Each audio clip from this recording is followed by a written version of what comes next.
It's 8 o'clock. Good morning to you once again, and welcome to the Headline News Review. And this is where we analyze some of the trending stories we brought to you at 7 o'clock. My name is Adeyemi. And I'm Danielle. Shitta-Bey, thank you for joining us. And we have Nicholas in the house this morning as we are prepared to go into some of these conversations this morning. Please let us state clearly that views to be expressed on any of these top headlines is not in any way the position of Flow FM 92.7 or any of the staff therein, but solely as expressed by the analyst Nicholas Unwarunoye. He joins us live this morning. Nicholas, good morning to you.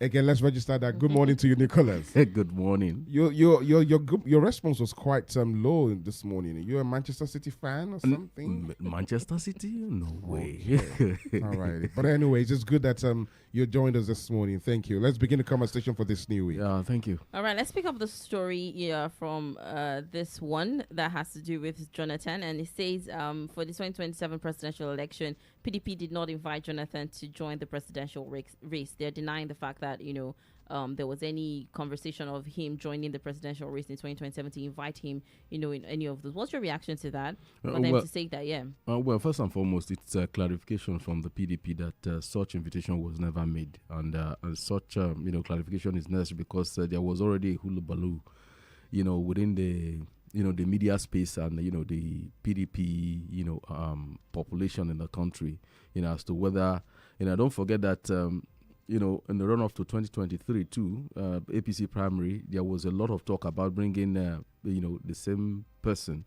to run on APC ticket. In fact, the thing got to an advanced stage, where there was a last-minute breakdown in talks, So there is a need to make that clarification. And, what the man said was that, look, all he said, that was taken out of context was that the man is qualified, to rule, haven't done just one term. The law allows him. He's eminently qualified. He has ruled before. He has records and things like that.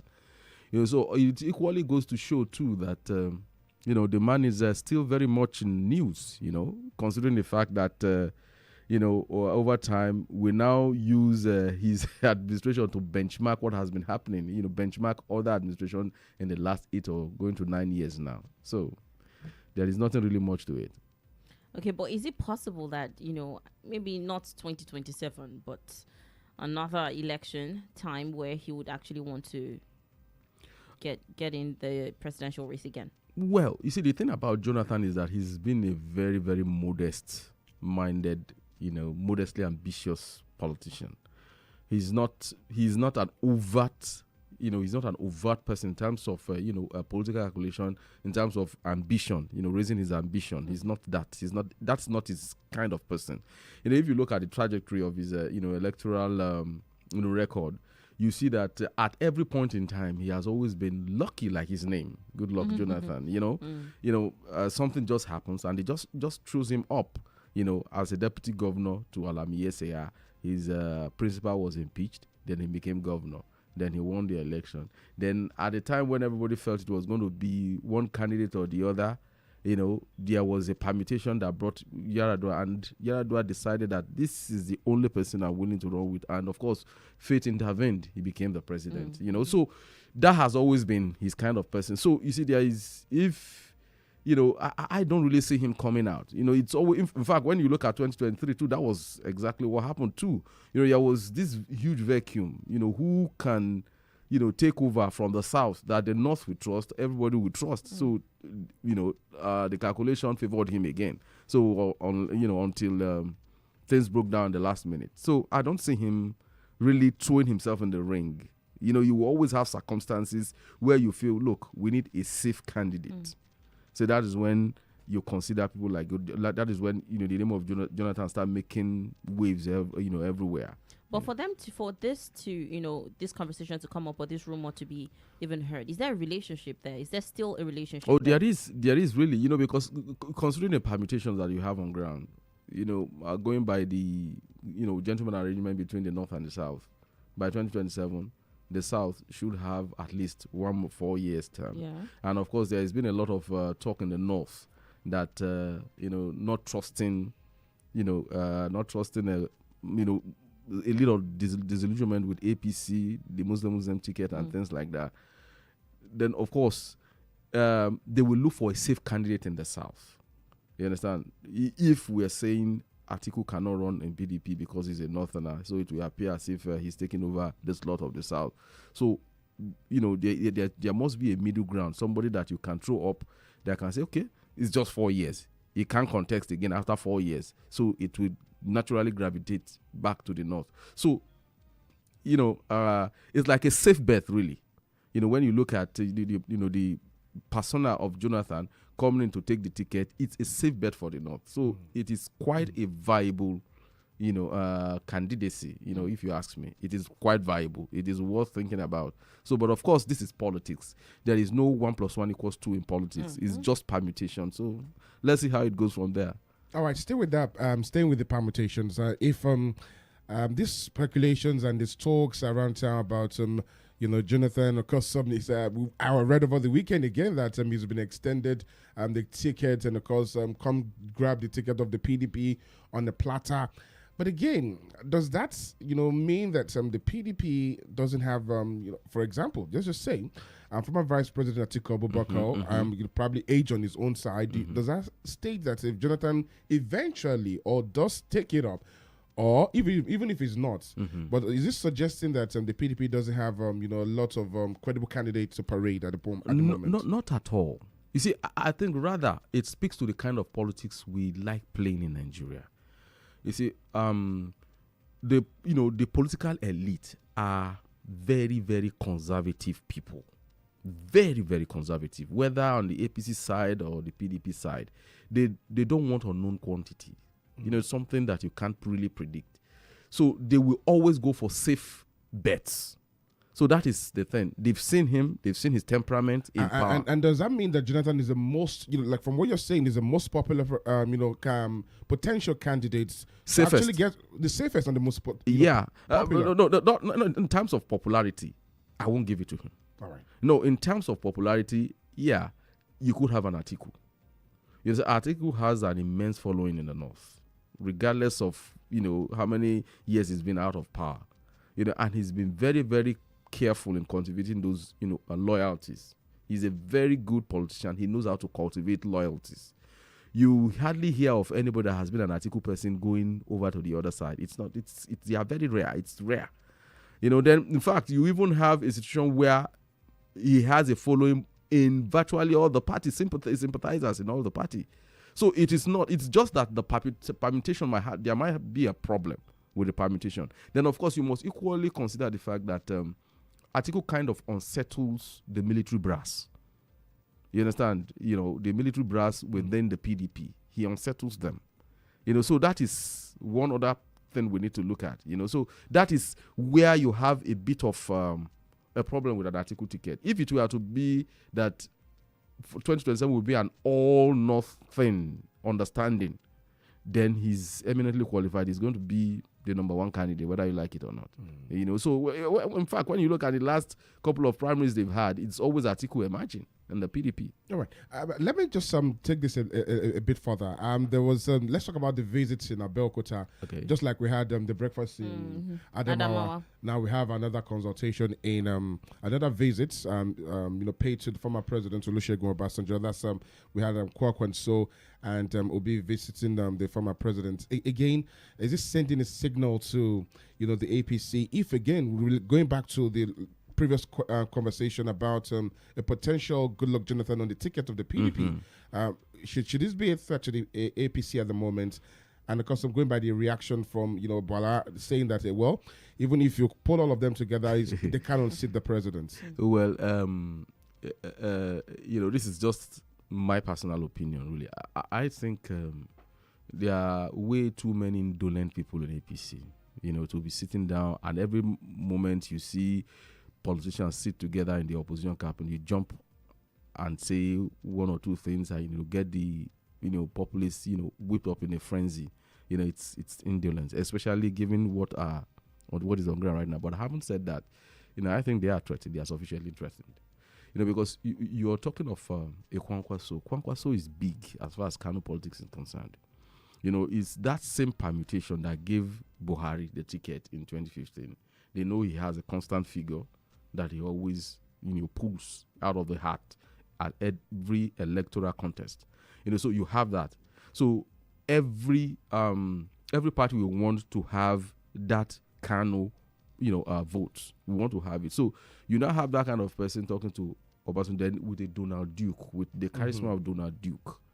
You might say that there is a bit of less of an electoral value in Donald Duke, but you see, Donald Duke's weighing in on situation is very, very big. Donald Duke tends to tell you what is happening within the local elite, what is really happening. You understand? So he has this power of analysis that people tend to take serious. So when you have those kind of people who have always been Obasanjo's boys, in quote, coming to see him in his Abeokuta home and sitting down and talking, definitely the ruling party know they have to sit up. Because a potential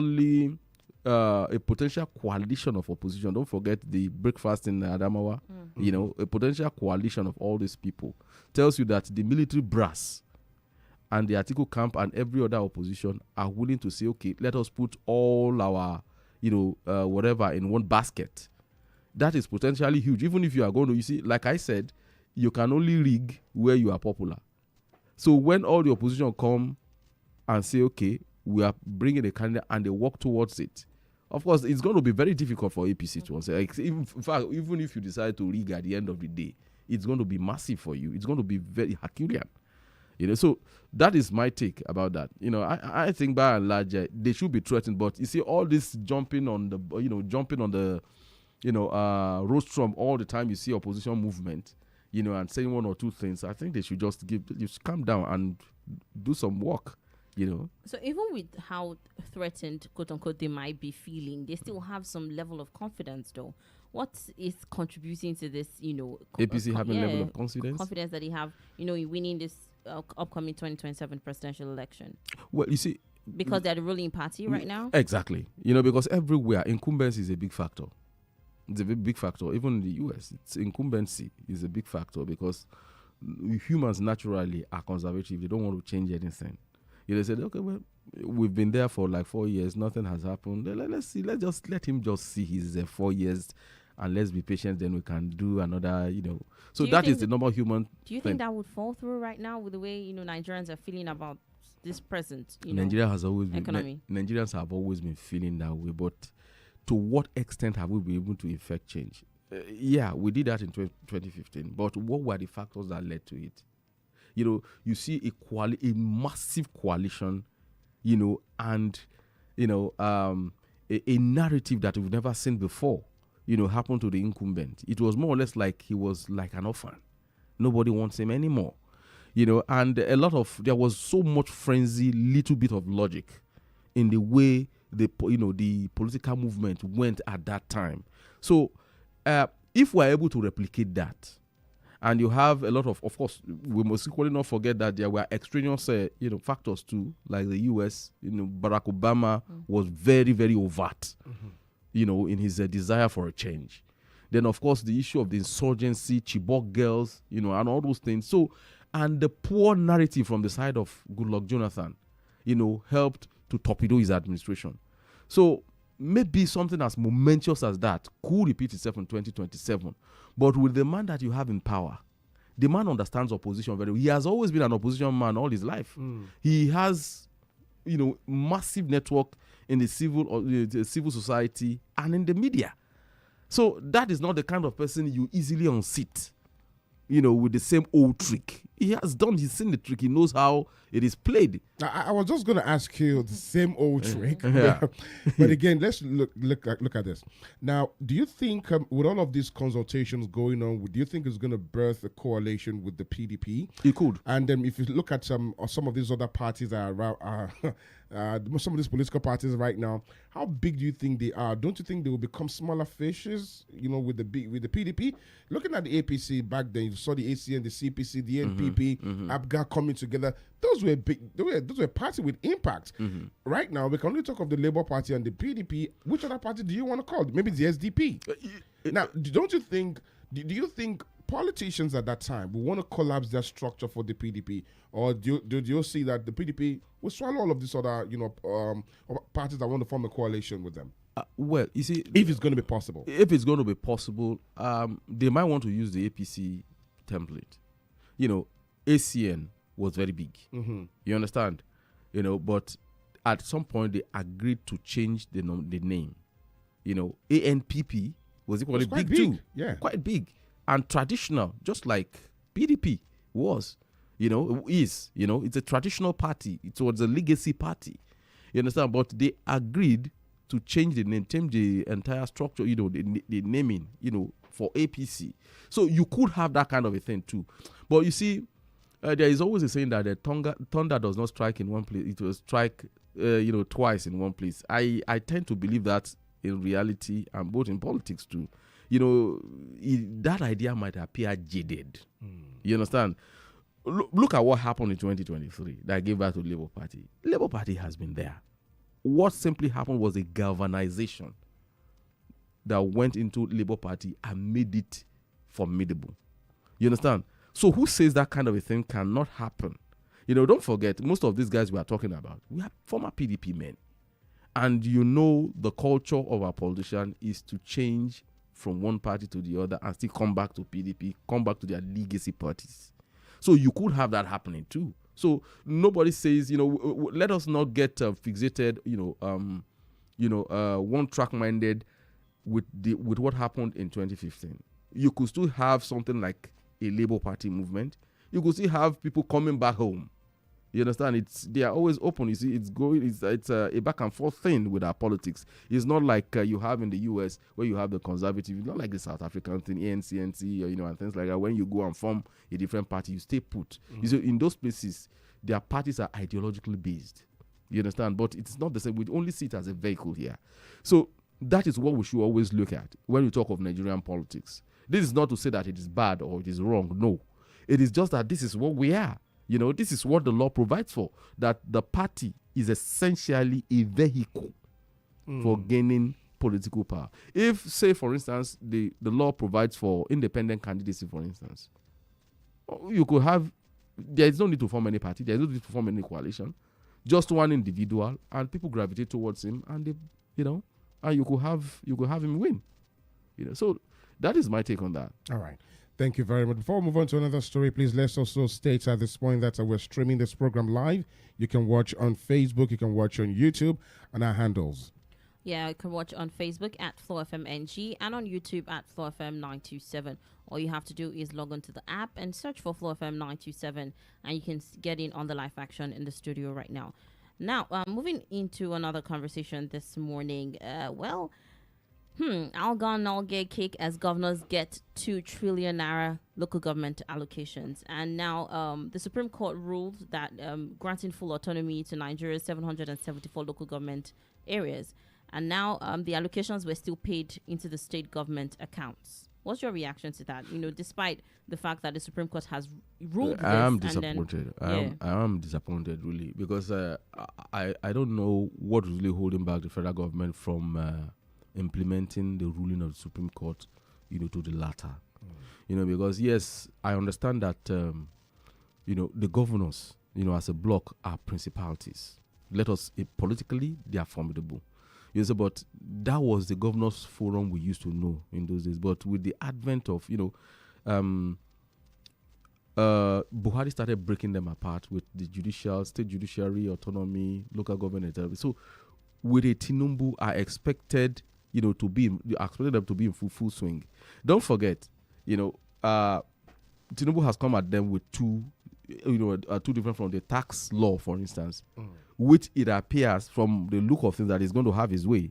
Then, of course, with this one too, I believe he can equally have his way with this one. In fact, even faster than because you have a legislation backing this one already. So I'm a bit disappointed that almost 6 months or thereabout, after the Supreme Court ruling, and we don't have an effective, implementation of that ruling. Because we need the local government to start operating post-haste, like yesterday. So, and the governors have become too complacent about this free money. And there is a need. Don't forget, I saw it on in one of those this in the PDP the local branch of PDP, accusing the state governor of wanton travels and things like that. Things like that create those impressions around governors. That they have too much money, even when they make legitimate journeys and things like that. Opposition party capitalize on it because they have too much money to play with. So I think to a very large extent, if that rule is enforced, it will force the kind of discipline we need to see in state governance. And a local government chairman is a lesser evil to deal with in terms when corruption issues are, and it's the easiest way. If the governor touches the money, the footprint will be there. It's so easy to pick up that kind of a governor. So that is why, don't forget, recently the Minister of the Minister of Justice, Attorney General of Federation, Lateef Fagbemi did say that you touch that money, you go to jail. So it tells you that Tinubu is indeed willing, that is, the federal government is willing to implement that law. And I think the officers are gearing to go. But there are still some politics that are still involved. Now, and I suspect if you say the president is willing to implement the law, then why again is the allocation still paid to states? I think politics is involved. There is an official statement released by Cardoso and the people in the Ministry of Finance that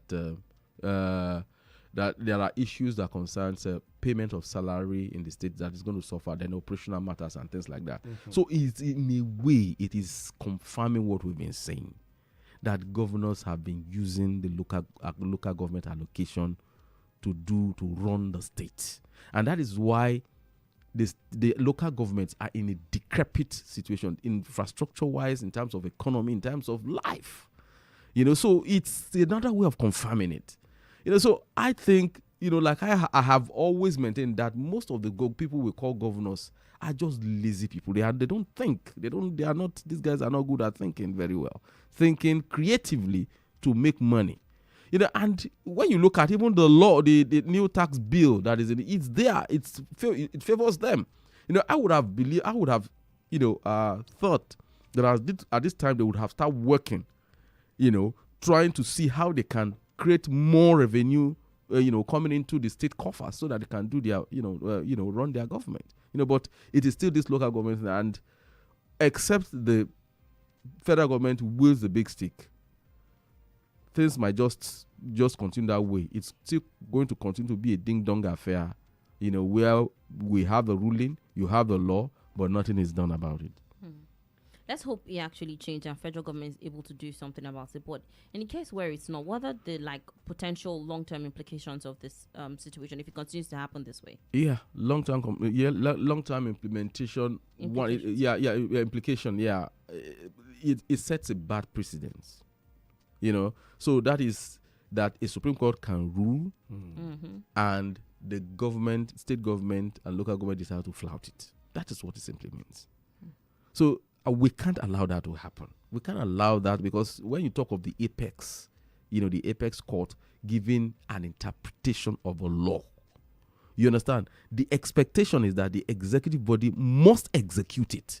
So the moment you have those two institutions failing, anybody can come in at any time and create a lacuna that will have a severe implication in governance in Nigeria.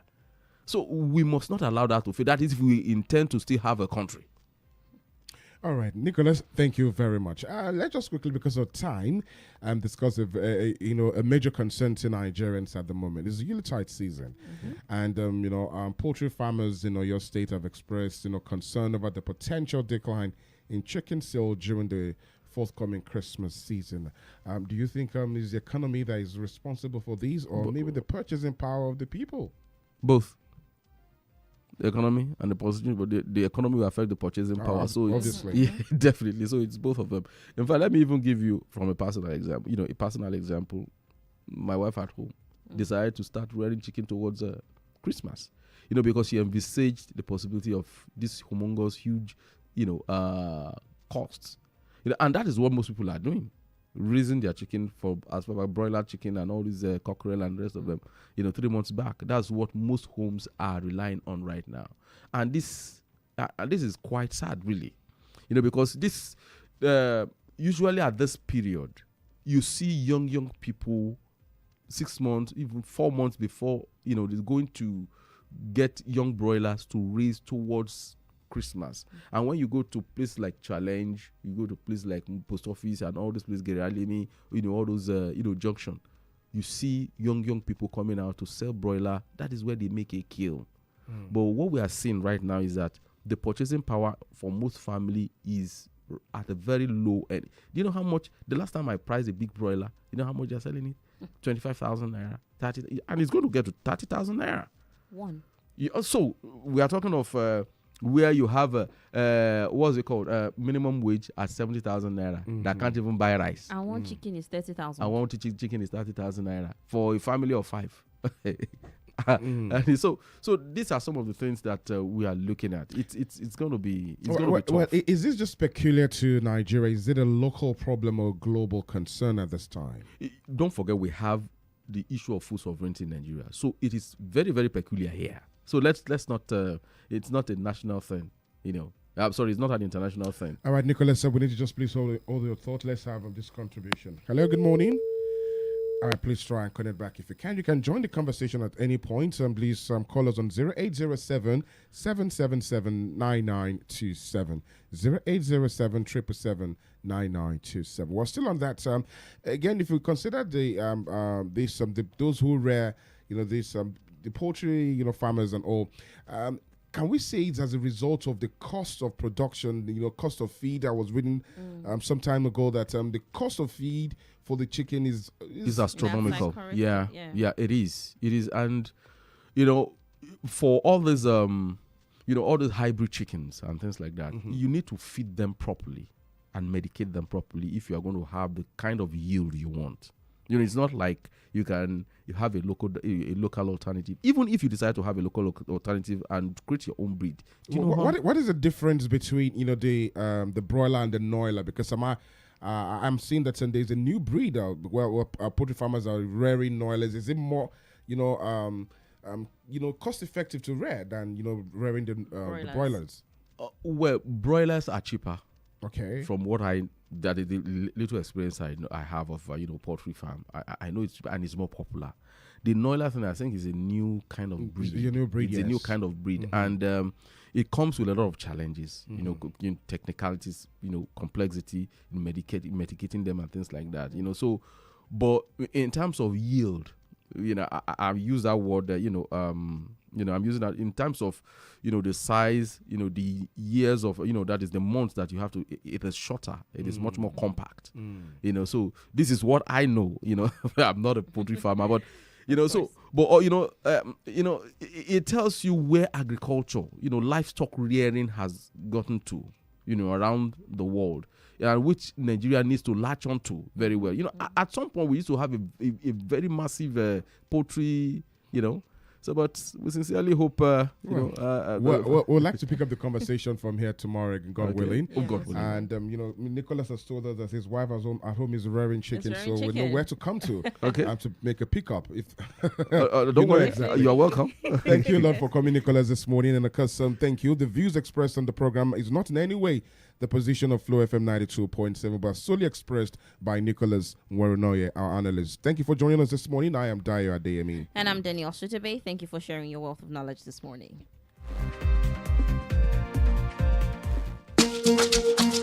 It's Christmas time.